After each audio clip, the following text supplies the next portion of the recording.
Hello everyone, আসসালামু আলাইকুম। Welcome to my channel Sumai's kitchen. Hopefully আপনারা সবাই অনেক ভালো আছেন। আমার আজকের ভিডিওতে আমি আপনাদের জন্য নিয়ে এসেছি ট্রেডিশনাল কাচ্চির রেসিপি। একদম অথেন্টিক যে কাচ্চিটা হয় সেই রেসিপিটাই আজকে আপনাদের সাথে শেয়ার করব। তবে আমার আজকের এই রেসিপিতে আমি কাচ্চিটা রান্না করেছি গরুর মাংস দিয়ে। হোপফুলি আসন্ন কোরবানি ঈদে এই রেসিপিটা আপনাদের অনেক কাজে লাগবে। তো চলুন তাহলে রেসিপিটা শুরু করা যাক। কাচ্চিতে যে আলুটা থাকে সেটার জন্য আমি প্রথমেই 4টা আলু মাঝখান থেকে কেটে শুধুমাত্র লবণ দিয়ে তেলে ভেজে নিয়েছি। এবার এর মধ্যে আমি সামান্য পরিমাণে একটু অরেঞ্জ ফুড কালার ব্যবহার করছি। খুবই অল্প পরিমাণে দিলেই হবে, অল্প পরিমাণ দিলেই কিন্তু খুব সুন্দর একটা কালার চলে আসবে। এরপরে আমি আবারও অল্প একটু লবণ ছিটিয়ে এটাকে খুব ভালো করে মিশিয়ে নিব। হাত দিয়ে চারপাশে একটু ভালো করে মাখিয়ে নিলেই কিন্তু এরকম সুন্দর একটা রেজাল্ট পাবেন। দেখতেই পাচ্ছেন আলুটা দেখতে কতটা সুন্দর লাগছে। এরকম সামান্য একটু ফুড কালার অ্যাড না করলে কিন্তু ট্রেডিশনাল লুকটা আসবে না। এরপরে আমি একটি বাটিতে 2/3 কাপ পরিমাণ গুঁড়া দুধ নিয়ে নিচ্ছি। এই গুঁড়া দুধটা এবার আমি গুলিয়ে নিব কুসুম গরম পানি দিয়ে। প্রায় 1 কাপ পরিমাণ কুসুম গরম পানি এখানে আমি দিয়ে দিয়েছি। দিয়ে এটাকে খুব ভালো করে নেড়েচেড়ে মিশিয়ে নিতে হবে। খেয়াল রাখবেন কোনোভাবেই যেন এটা দলা পাকিয়ে না যায়। আপনারা এই গুঁড়া দুধের পরিবর্তে এখানে চাইলে লিকুইড দুধটাও ব্যবহার করতে পারেন, তবে গুঁড়া দুধটা ব্যবহার করলে কম্পারেটিভলি ফ্লেভারটা ভালো হয়। এবার এখানে আমি 2 থেকে 2.5 টেবিল চামচ পরিমাণ ঘি দিয়ে দিয়েছি। ঘিটাকে একটা স্প্যাচুলার সাহায্যে খুব ভালো করে মিশিয়ে নিচ্ছি। এরপরে দিয়ে দিচ্ছি সামান্য একটু টেস্টিং সল্ট। 1/4 টিস্পুন পরিমাণ ব্যবহার করেছি। টেস্টিং সল্টটা কিন্তু এখানে অপশনাল, আপনারা চাইলে এখানে নর্মাল লবণও ব্যবহার করতে পারেন, তবে আমি যেহেতু একদম অথেন্টিক টেস্টের কাচ্চি রান্না করছি সেক্ষেত্রে আমি এখানে টেস্টিং সল্টটাই ব্যবহার করছি। দেখুন এটা কিন্তু রেডি হয়ে গেছে। এরপরে আমি কাচ্চির কালার অ্যাড করার জন্য এখানে আরও 1/2 কাপ পরিমাণ দুধ নিয়ে নিচ্ছি। এক্ষেত্রেও আপনারা চাইলে লিকুইড দুধ কিংবা পাউডার মিল্ক গলিয়ে নিতে পারেন। এরপরে এর মধ্যে সামান্য একটু অরেঞ্জ ফুড কালার মিশিয়ে নিয়েছি। মিশিয়ে চামচ দিয়ে একটু ভালো করে নেড়েচেড়ে মিশিয়ে নিলেই কিন্তু এরকম সুন্দর একটা কালার চলে আসবে, যেটা আমরা কাচ্চি রান্নায় পরবর্তীতে ব্যবহার করব। আর চেষ্টা করবেন এই সকল ইনগ্রিডিয়েন্টগুলো রান্নার আগেই রেডি করে নেওয়ার জন্য। এবার আমি রান্নার মূল পর্বে চলে এসেছি। এখানে আমি 1 থেকে 1.5 কেজি পরিমাণ গরুর মাংস নিয়ে নিয়েছি। আর গরুর মাংসগুলো আমি যেই প্যানে রান্না করব সরাসরি সেই প্যানে নিয়ে নিয়েছি।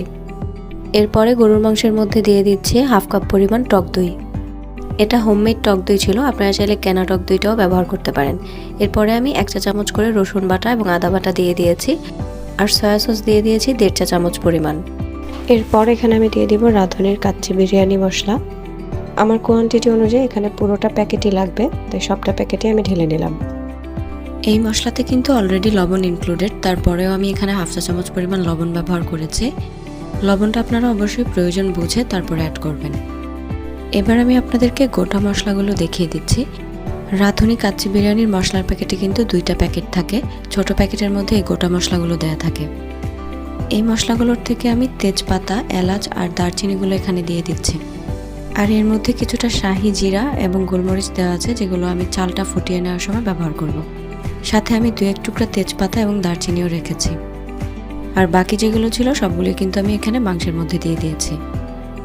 এবার এখানে আমি দিয়ে দিচ্ছি ঘি। 1.5 থেকে 2 টেবিল চামচ পরিমাণ ঘি হবে এখানে আমি দিয়েছি। দেওয়ার পরে সবগুলো ইনগ্রিডিয়েন্ট হাত দিয়ে খুব ভালো করে মাখিয়ে নিতে হবে। দেখুন আমার কিন্তু এটা সুন্দর করে মাখানো হয়ে গেছে। এবার আমি দিয়ে দিচ্ছি 2 টেবিল চামচ পরিমাণ বাদাম বাটা। বাদাম বাটা দেওয়ার পর আমি আবারও একটু আলতো করে মিশিয়ে নিচ্ছি। দেখুন আমি এগুলো খুব সুন্দর করে মিশিয়ে নিয়েছি। এবার আমি যে আলুগুলো রেডি করে রেখেছিলাম সেই আলুটা এক এক করে উপর থেকে দিয়ে দিচ্ছি। আলু দেওয়ার পর আমি 5-6টা কাঁচামরিচ মাঝখান থেকে কেটে দিয়ে দিয়েছি।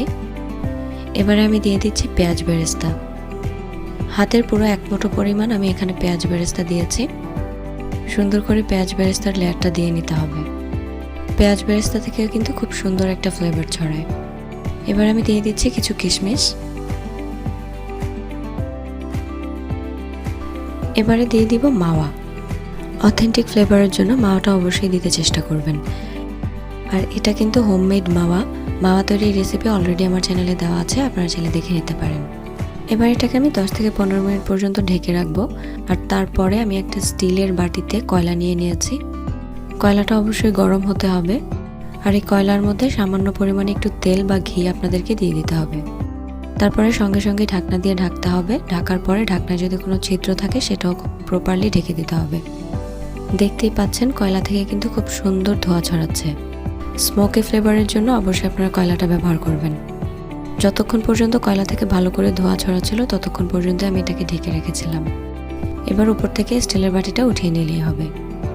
বাটিটা উঠিয়ে নেওয়ার পর আমি সঙ্গে সঙ্গে আবারও এটাকে ঢাকনা দিয়ে ঢেকে দিয়েছি। আর অন্যদিকে আমরা রাইসটা প্রিপেয়ার করে নিব। যেই গোটা মশলাগুলো আমি বাছিয়ে রেখেছিলাম সেগুলো ফুটন্ত গরম পানিতে দিয়ে দিয়েছি।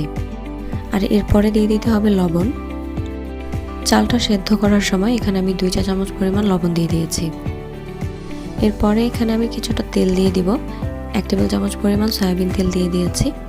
তেল দেওয়ার কারণে আমরা যে রাইসটা বয়েল করে নিব সেটা একদমই একটার সাথে আরেকটা লেগে যাবে না, দেখতেও খুব সুন্দর ঝরঝরে হবে। আর এই তেলের সাথে আপনারা 1 স্লাইস লেবুও ব্যবহার করবেন।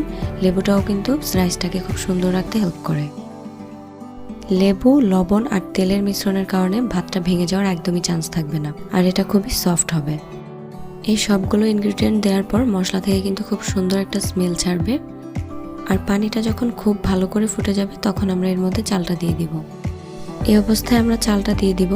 বাসমতি চালটা আমি আগে থেকেই ধুয়ে পানি ঝরিয়ে নিয়েছি। বাসমতি চাল সেদ্ধ করার ক্ষেত্রে অনেকেরই একটা কমপ্লেইন থাকে, যেহেতু ভাতটা একটু লম্বা হয় সেক্ষেত্রে ভেঙে যায় অনেকেরই। কিন্তু এই চালটা যদি আপনারা রান্না করার আগে 1 থেকে 1.5 ঘন্টা পর্যন্ত পানিতে ভিজিয়ে রাখেন সেক্ষেত্রে কিন্তু চালটা খুবই সফট হয় আর ভাতটা ভেঙে যাওয়ার কোনো চান্স থাকে না। আমি কিন্তু এই প্রসেসেই চালটাকে প্রিপেয়ার করেছি। ভিজিয়ে রাখার পর তারপর চালটাকে ভালো করে ধুয়ে পানি ঝরিয়ে নিয়ে তারপরে কিন্তু সেদ্ধ করতে দিয়েছি। মিডিয়াম টু হাই ফ্লেমে রেখে 5 থেকে 5.5 মিনিট পর্যন্ত এই ভাতটাকে বয়েল করলেই কিন্তু হয়ে যাবে।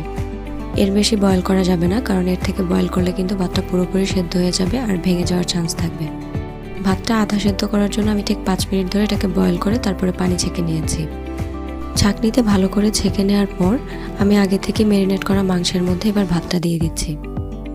উপর থেকে চারদিক থেকে সুন্দর করে ছিটিয়ে তারপরে ভাতটা দিতে হবে। দেখুন ভাতটা দেখতে কতটা ঝরঝরে লাগছে। এবারে আমি ঘি আর দুধের যে মিশ্রণটা আগে থেকে প্রিপেয়ার করে রেখেছিলাম সেটা চারদিক থেকে সুন্দর করে ছড়িয়ে দিচ্ছি। সম্পূর্ণ মিশ্রণটা এখানে আমি ঢেলে দিয়েছি। আর কালার করার জন্য দুধের সাথে ফুড কালার মিশিয়ে যে কালারটা আমি রেডি করেছিলাম সেটা দিয়ে দিচ্ছি চারদিক থেকে সুন্দর করে ছড়িয়ে। আমি কিন্তু সবটাই এর মধ্যে দিয়ে দিয়েছি। এরপরে আমি আবারও পেঁয়াজ বেরেস্তার পাতলা করে একটা লেয়ার দিয়ে দিব। সাথে অল্প কিছুটা বাদাম বাটা দিয়ে দিচ্ছি ছড়িয়ে। আর এরপরে আরও কয়েকটা কিশমিশের লেয়ার দিয়ে দিচ্ছি। এবার আবারও দিয়ে দিচ্ছি মাওয়ার একটা লেয়ার। মাওয়াটাকে আমি সুন্দর করে গ্রেট করে পাতলা একটা লেয়ার দিয়ে দিব। এই রেসিপিটা দেখে আপনাদের কাছে মনে হতে পারে এখানে অনেক বেশি ইনগ্রিডিয়েন্ট ব্যবহার করা হয়েছে, কিন্তু অথেন্টিক কাচ্চি বিরিয়ানির স্বাদ পেতে গেলে কিন্তু আপনাদেরকে এই সবগুলো ইনগ্রিডিয়েন্টই ব্যবহার করতে হবে। কাচ্চি চাইলে অনেক সিম্পলিও রান্না করা যায়, তবে ট্রেডিশনাল টেস্ট পাওয়ার জন্য কিন্তু এই সবগুলো ইনগ্রিডিয়েন্টই খুব ইম্পর্টেন্ট। এরপরে এই প্যানটাকে আমি চুলায় বসানোর আগে আটা পানি দিয়ে গুলিয়ে নিয়ে চারদিকে সুন্দর করে দিয়ে দিচ্ছি ঢাকনাটা সেট করার জন্য।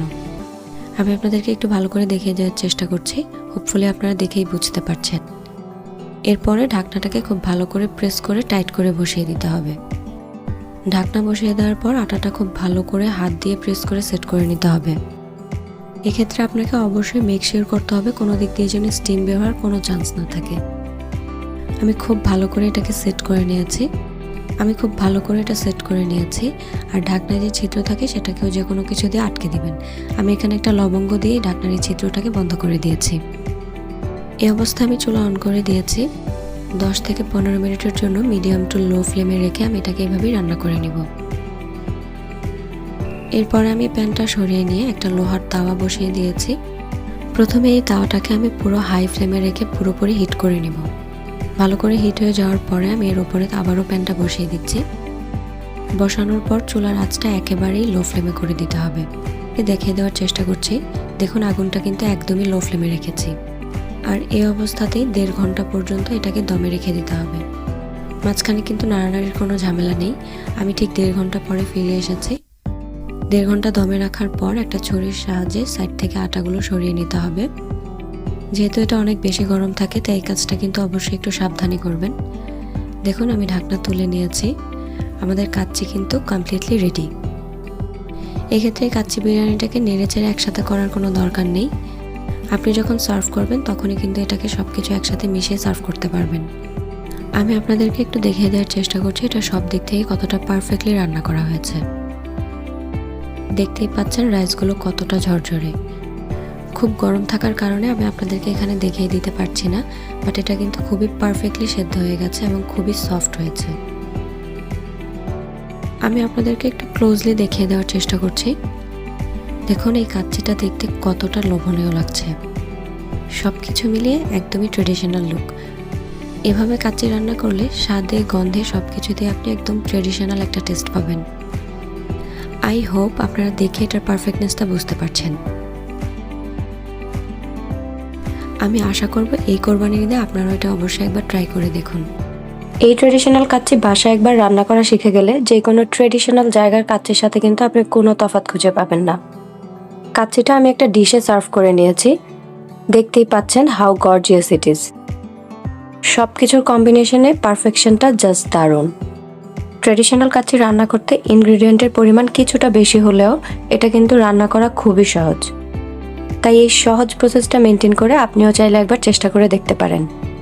আপনি যদি আমার ভিডিওটা খুব ভালো করে ফলো করেন, আই হোপ আপনি একদমই নিরাশ হবেন না। মাংসটা খুবই সফট হয়েছে। মাংস, আলু এই সব কিছু একদম পারফেক্টলি সেদ্ধ হয়ে গেছে। আর ভাতটাও কিন্তু ভেঙে যায়নি বা নরম হয়ে যায়নি। আই হোপ আমার আজকের রেসিপি আপনাদের অনেক ভালো লেগেছে। ভালো লাগলে অবশ্যই লাইক, কমেন্ট, শেয়ার করতে ভুলবেন না। আর আপনার ফিডব্যাক কমেন্ট সেকশনে আমাকে জানিয়ে যেতে পারেন। দেখা হবে আবার নতুন কোনো রেসিপি নিয়ে। আল্লাহ হাফিজ।